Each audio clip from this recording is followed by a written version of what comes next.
to Ranking Roulette with Katie and Marisa, an Eagle Eye News production. In honor of Taylor Swift releasing her new tour and the tour dates, we are going to be tier ranking all of her albums today. Let's get going into these albums. The albums we have here in our list are her debut, Taylor Swift, Fearless, Speak Now, Red, 1989, Reputation, Lover, Folklore, Evermore, Fearless, Taylor's version, Red, Taylor's version, and Midnights. I could talk for hours. But we don't have hours, so we're going to have to fit this in. I'm very excited. I know that Me too. Marissa and I are very big Taylor Swift fans. We've been to a handful of her concerts, a handful of tours, got plenty of merch, plenty of, I got records. I have a bunch of records. I have all of her albums on CD. That is true. Even the ones that were insanely hard to find. Yes, I literally, oh my gosh, her Beautiful Eyes CD, when my friend Skylar got me that for my birthday last year, I was in shock. I was like, there's no way. You almost sat there and cried. Yeah, I was like, there's no way this is in front of me right now. I was so happy. So yeah, I'm very excited. I also know that with Taylor fans, there's some people who have been there since day one. Like, I know I've been there since, Taylor Swift debut album. I've been there, as she's grown. So thankfully, my family has educated me well and started an obsession that is severely unhealthy. Literally. I remember back in, 4th grade, when we would have those notebooks and then they would be like, oh, you can, decorate your notebooks and cut out little Oh, my pictures. gosh, yes. So I remember that year I cut out pictures from, magazines and stuff. So I cut out, I always got the American Girl doll catalog, so I cut out a bunch of American Girl doll pictures. And then I went to, my mom's, magazine pile. And there was a picture of Taylor Swift. And I was like, she needs to be on it. So she's right on, the front. Oh, I love that. And then, every once in a while, I'll, find that notebook. And I was like, and I'll be like, nothing has changed. No, literally, I have one of those. And it was, I think, 3rd or 4th grade for me. And I did it. And it was the school year after I went to one of her concerts over the summer. I blew up that picture and I put it right on the front. I was like, this is great. This is awesome. I can't wait to tell everyone at school I went to see Taylor Swift. Oh my God. And it was just quite a moment. But I do know that there are people who started following her from the Red Tour or from the Evermore era. There's a bunch of people who have started at different places, which is great that she's known and she's grown, and that so many different people from a bunch of different, who listen to a bunch of different styles and artists have, found something of hers that they do like, because I know she's got some more country versus more pop, indie pop, kind of. Yeah, I think Folklore is technically labeled as, alternative. So, yeah, so there's, a bunch of different variety within the music, even though primarily it's been pop in recent years. But, yeah, I'm ready to get going. I'm so excited. We have 12 albums here to rank, and I'm just so excited. Me too. I have a handful of opinions. And just for a little backstory, Marissa and I originally came up with the idea for our podcast while we were tier ranking things in our journalism class last year. And we do it almost every class. And we got to the Taylor Swift albums one time, and we had a full-fledged argument, a 10-minute long argument. And keep in mind, this was before Red Taylor's version came out, and this was before Midnights came out. This was after Folklore or Evermore were released. And we were going on about which album was better, Red or 1989. So I am ready to see if that happens again, because I know we had strong opinions then. We have more opinions and more albums now. So I'm very, very excited. So let's just go right into it. Let's get into it. Okay, I think I hopefully we can both agree that we have to put Debut at the bottom, just because I love Oh no. We're already disagreeing. Okay, I don't dislike any of her albums. We can agree on that. But it's going strongest to weakest.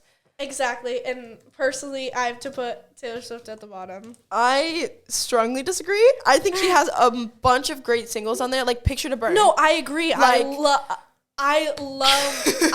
oh my gosh. Teardrops on My Guitar. So good. I remember my dad, because that was the last, when I went to see Reputation Tour, that was the last CD I needed to complete my collection at the time. So he got me my the Taylor Swift debut CD, and I listened to it the entire drive there. But I can agree with you. There's so many good songs. Tim McGraw, I love Tim McGraw. It's such a good song. I Actually, love that song. when I was auditioning for my dance team in 5th grade, that was the song that I auditioned with. Really? I did a lyrical routine to it. I came up so with a cute. minute all on my own with a little bit of help from my mom, so go mom. Okay. That album holds a special place in my heart No, I because of agree. that memory. Our song holds such a special place so in my heart. good. That song like means the world. It means It does. the world. So for now, I'm leaving it at 7. I see it going up eventually, but I know that there are also a bunch of good albums coming. So for now, it's going to stay at 7. That's and we'll go definitely from an there. opinion to have Taylor Swift that high. I love that album. I feel like Twitter could so fight you on that. Well, you would know. You're always on Twitter. Yeah. But I feel like, okay, once I'm excited to see how the re-recording of this sounds, just because it could be, she could alter it so much, and that's what really. Well, there's gonna be no twang. Yeah, that's what makes me anxious about yeah, it. me too. But also at the same time, like A Perfectly Good Heart, I think specifically, she sounds so young. She and does. so like, I feel like coming from like my choir background, I'm like she could.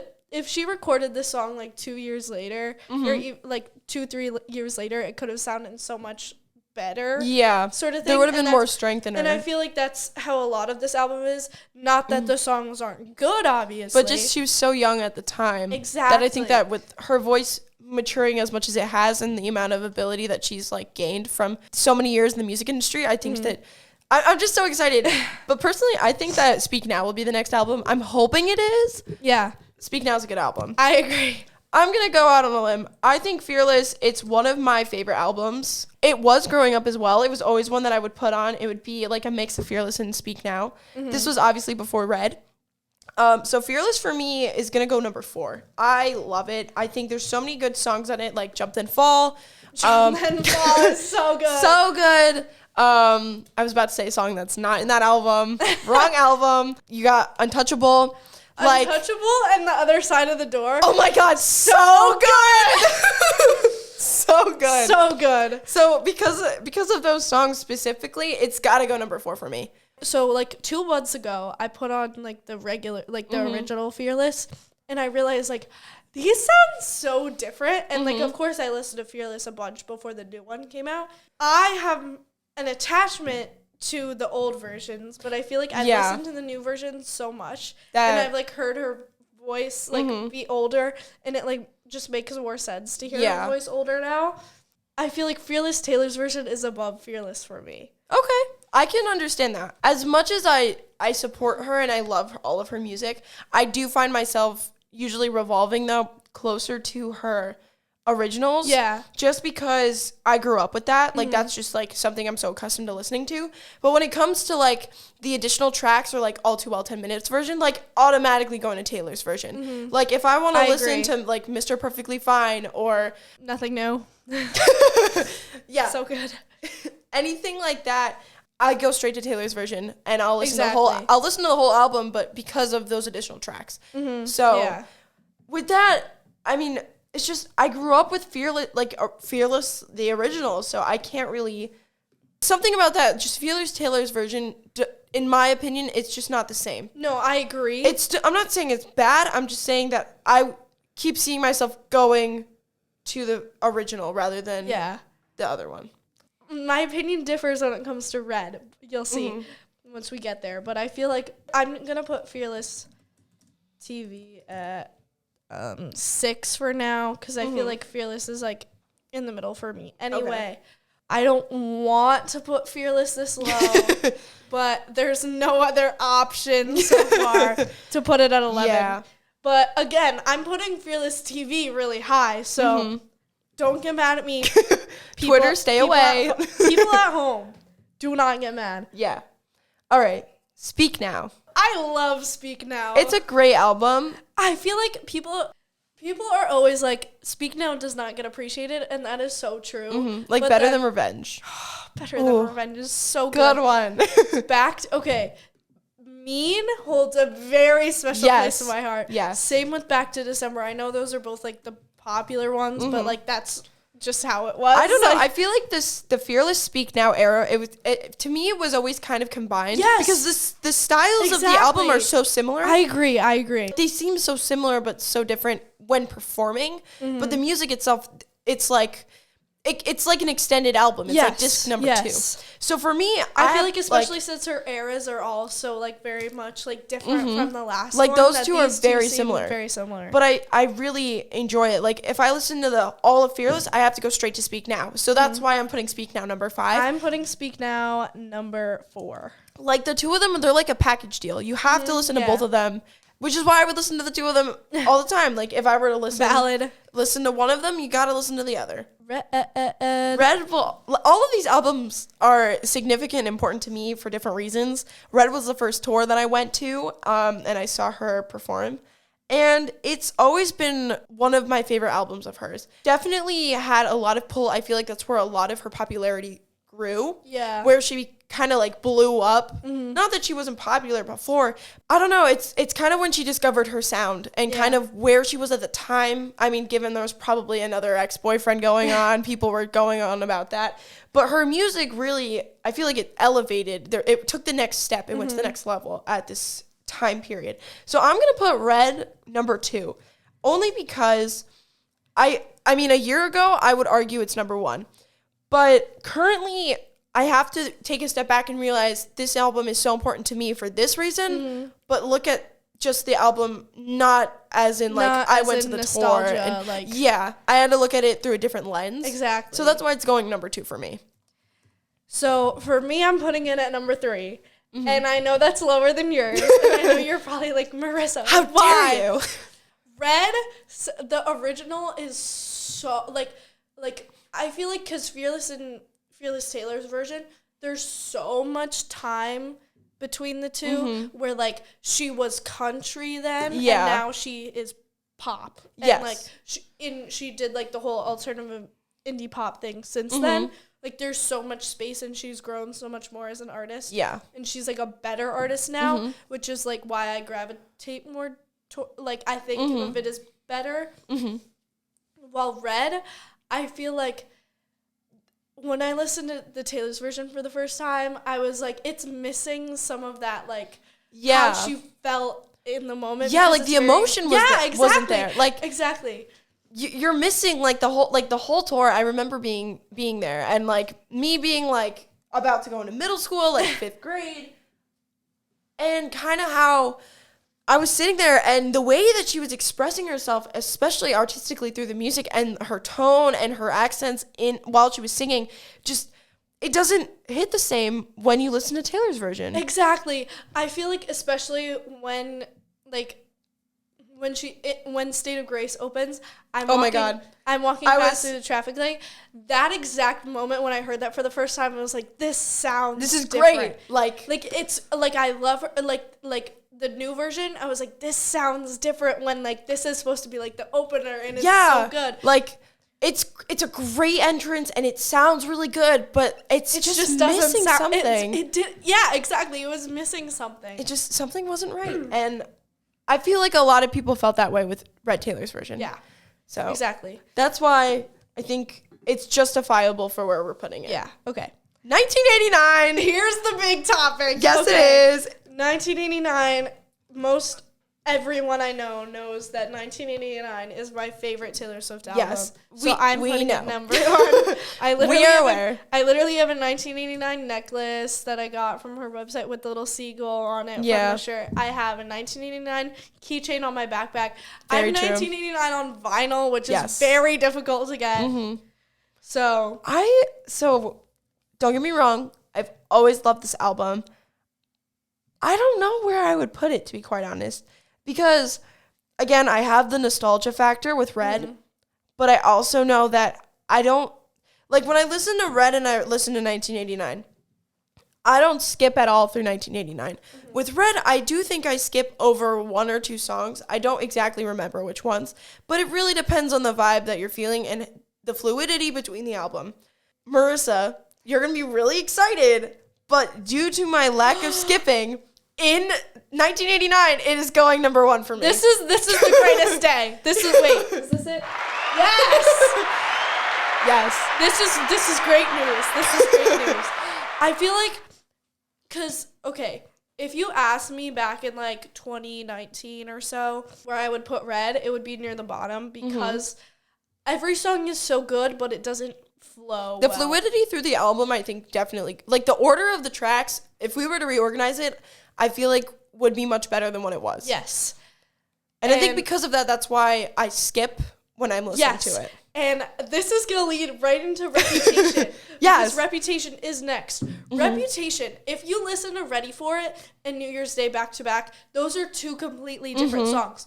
But if you listen to them in order, it flows well. It flows very, very well. To get from Ready For It to New Year's Day. And that is why Reputation is number 2 for me. Really? Because I'm also very much like, because I'm such a 1989 stan. I love like pop princess Taylor Swift, and that's also like, and that like Reputation was like 1989 and Reputation era was where I was like I started to understand what being a Taylor Swift fan was because I had been a Taylor Swift fan for a while, but that was where I became a Swiftie. Yeah. Oh yeah. So that's why it's up there for me, and like Red is below just because it doesn't have that fluidity. Like, I Almost Do is, like, so, like, sad country. Yeah. And then there's, like, 22, and it's, like... We Are Never Getting Back Together. Yeah, We Are Never Getting Back Together, the songs that were on the radio that, like, everyone knows. Yeah. And it's just, like, so different. So, I'm going to reorganize my list a little bit. I'm moving from Fearless from 4 to 3, and I'm moving Speak Now from 5 to 4. I think I'm going to put Reputation under that. Don't get me wrong, I really enjoyed the album. I thought it was really well done. It was really relevant to what was going on at the time, because I know she had a few issues with a few different people at the time. A few? Well, with pop culture and stuff. And, I mean, yeah, it was a good album, but I think that some of her older music, to me at least, stuck out more. Yeah, that's totally valid. I grew up listening to it, so I also have a bit more of this nostalgia factor, which I do keep mentioning, but is because that is part of my reasoning, and I do understand that I am slightly biased when it comes to this. But like, because of that factor, the pop rock kind of vibe she was going for, I feel like, in my opinion, I feel like that would suit that Red a little better than Reputation. But you're right with the fluidity factor in Reputation. It's very well done. No skips at all. I don't recall. And, you just got to listen to it in order because artists do that on purpose. And I think and especially her. She does that on purpose. Everything has so much purpose behind it. So I can totally understand that, but that's why I'm putting it at number 5. Okay. Just because, like, if I'm going to listen to a Taylor Swift album, it's going to be one of my top 4 first. Reputation, not always. It's not usually the one I gravitate to, but it's still such a strong album that it has to be in the top 5. Yeah. Even if we don't have it in the same spot. Okay, next is Lover. And this is where Swifties very much seem to differ. So I like Lover. I remember when it came out, a lot of people hated it, and I was like, "What are you talking about? Like, this is real music." And then, but when you look at it, like the ranking as like a whole, it's just near the bottom for me, and that doesn't mean I don't like it. Like, Daylight is one of my favorite Taylor Swift songs, it's a great one. Ever. But then you have songs in the album like The Archer, where it's kind of like, and then there's Me. Yeah, and it's kind of just, it seems somewhat random. Yeah. But then you have songs like Lover, which kind of carried the album. Yes. So it didn't seem like it was a very balanced album, and it didn't meet the expectation I was hoping. Yeah. So I'm putting it at number 12. I'm putting it at number 10. I'm not saying it's a bad album. I'm not at all saying any of these are bad albums, but compared to the rest of them, it just, I think it was, I don't want to say it was the most disappointing, but I think that there was so much buildup to the album about it being her first one back from Reputation. Yeah. And yeah, there's going to be a standard set because of how incredible that album in the tour was. Going to something like Lover, it kind of just threw everyone off. Yeah. So I think with a combination of a few of those things, it's got to be my number 12. Oh, cool. I'm giving really thorough analysis. We literally are. We're at 23 minutes That's already. That's insane. And we're not even we're literally halfway done. Yeah. Wait, speaking of, we should update Oh, yes, you're right. So far, I have number 1, which is 1989. Yes. 2 is Red. 3, Fearless. 4, Speak Now. 5, Reputation. 6, nothing so far. 7 is Debut. And then 8 through 11 is Empty. And then 12 is Lover. Okay. For me, I have number 1, 1989. 2, Reputation. 3, Red. 4, Speak Now. 5 is Empty. 6 is Fearless Taylor's version. 7 through 9 are Empty. 10 is Lover. 11 is Fearless. And 12 is Taylor Swift, a.k.a. Debut. Oh, yeah. All right, so we're going to finish off the rest of our list. We have Folklore, Evermore, Fearless TV, Red TV, and Midnight's Left. Mm-hmm. Okay, so personally, where I rank Folklore and Evermore changes on the day because I like one better than the other, and it literally changes. Like, it literally changes which one I like better, like, depending on what month it is. Mm-hmm. So right now, currently, I'm in a Folklore stan era. Got you. So I'm going to put Folklore at number 7. Interesting. I'm going to put Folklore at number 10. I'm currently in the I like Evermore more. You understand. Yes. So. Because the two of them, they're sister albums. And she described them as such. They came out at a great time, like the releaseage, because it came around competition season for us. Mm-hmm. So I would wake up every morning at like crack of dawn, like 5 a.m., have to get into stage hair and makeup, and that would be the music I would play. Mm-hmm. It'd be Folklore for a while, and then Evermore once Evermore came out. Yeah. Some of the music, I think I really liked some of the music in the collaboration she did, especially with Bon Iver. I thought that was a very well done piece. Yeah. I really love the title track. So good. But I feel like Evermore the song does not get enough. Like, yeah, it doesn't. So I know I'm talking a lot about Evermore when I'm supposed to be talking about Folklore, but Evermore for me, they go together. Yeah, Evermore is number 9, 10 is Folklore. It's kind of like Fearless and Speak Now. They're kind of like sister albums. They have to stay together. Exactly. But Folklore, yeah, like the one is really good, and a few of the other songs are, but I feel like just Evermore is so underrated that there's some hidden gems in there that you kind of need to go back and look for. I personally, I love the trilogy in Folklore with Cardigan, Betty, and August. It's so good. Mm-hmm. And I feel like there's just like 2 songs like that relate to each other, like, okay, like, whatever. 3, and they're all from different perspectives. Like, oh my God, that is genius. Yeah. And I just love all 3 of those songs. I'm a big fan of Mirrorball, 7, and August, all being back to back. Like, those 3, I love when, like, there's a few, like, songs that, like, all go so well together. Like, for example, like, Gorgeous, Getaway Car, and King of My Heart. Like, those 3 in order, very good. Mm-hmm. So, on Folklore, those are, like, the 3 that I love, them all being, like, paired together. No, I totally understand where you're coming from. I think it's genius how she did it. When Evermore comes in, like, I love Cowboy Like Me. I love Cowboy Like Me. I literally have a shirt with a picture of Taylor Swift with the cowboy hat on it and Harry Styles with the cowboy hat on it. It says Cowboy Like Me. That song is so good. It's a great song. Great. So all you Evermore stans, do not think I'm hating, because I am not. Yeah. Understandable. We respect it. So now we have Fearless TV.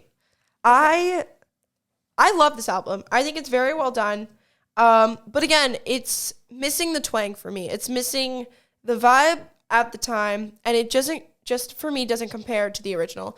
Sure, I love what she's doing and how she's re-recording her albums. I hate that she was stuck in a situation like this, but I love the way that she's growing and getting out of it, and how it's kind of pulling all of her fans in together. Yes, exactly.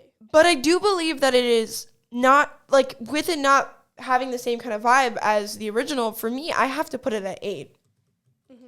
Which, again, can be controversial, but that's just my personal preference. Yeah. And feel free to disagree, because I don't take offense. Yeah, like, I put it at number 6 just because I feel like I just, personally, after listening to it for so long, I feel like I just liked, like, her older voice with some of the songs better.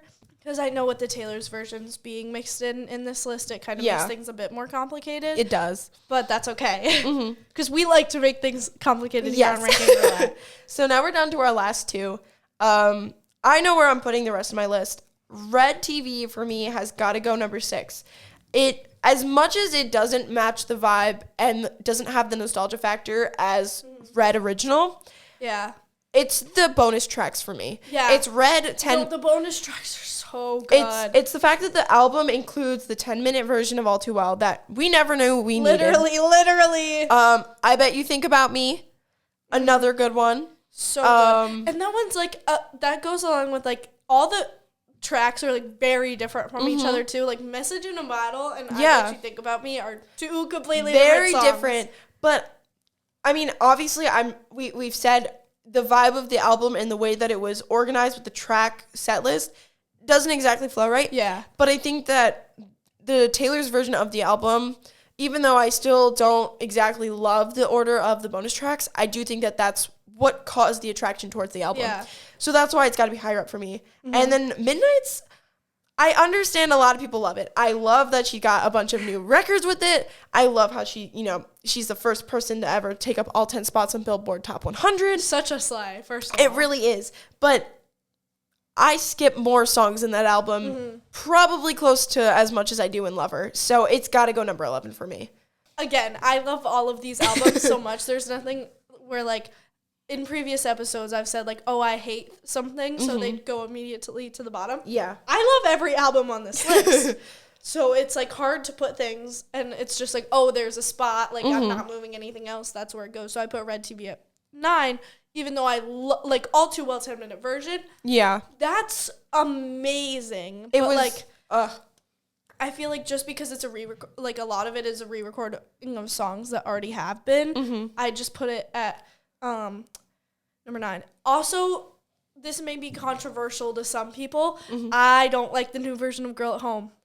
And I used to be a Girl at Home hater, too. And honestly, with the re-recording version of it, it made me like the song more. But like the original one better. Yeah. If that makes any sense. I agree with you a lot on that one. And Midnight's, I personally really like Midnight's because I have a 1989 and Reputation stan, and I love her peak popness, and I just really like Midnight's, and it's and again, you have it more lower on the list, totally fine, but I just personally really love the album. I mean, it's got tracks like I really like Question and Karma. I think they're very well done. Oh my gosh, Karma, so good. There are a few other tracks that I don't think I can name on here that are also really good. Yes, that is, I agree. And it gives such Reputation vibes. It does. So we all know what song we're talking about, but it's also, got Snow on the Beach. People are so mad that Lana Del Rey didn't get her verse. But honestly, her like backup vocals were really well done. Were so good that if it was just if Taylor did those backup vocals, I don't think it would have been as good. I'm just saying, I'm happy. Yeah, I'm happy me too. With Snow on the Beach. But like again, I skipped more music in that than like a little less than I did with Lovers. So that's why I ranked it so low. Yeah. But now we're gonna go through, finalize our list, and we'll be back with our final list of our Taylor Swift albums. Okay, here's Marisa's official Taylor Swift album final tier list. Number 12, Debut. 11, Fearless. 10, Lover. 9, Red Taylor's version. 8, Evermore. 7, Folklore. 6, Fearless Taylor's version. 5, Midnights.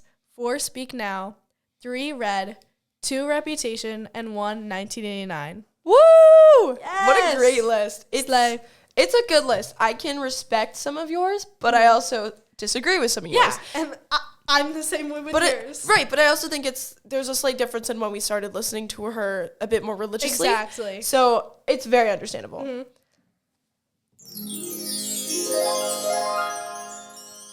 All right. Here is Katie Servas' official Taylor Swift album final tier list. Woo! Number 12, Lover. Number 11, Midnights. Number 10, Folklore. Number 9, Evermore. Number 8, Fearless Taylor's version.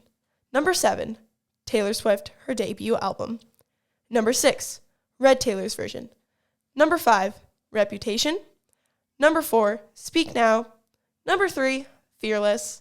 Number 2, Red. And number 1, 1989. Woo! Woo! This was such a fun episode. Yes. I could talk about this for 30 more minutes. Me too. But we don't want to bore you guys. Yeah. So thank you all for listening. Thank you. We really do appreciate it. And we hope you guys really enjoyed it. As much as we did. Yeah. Because this was a really fun episode.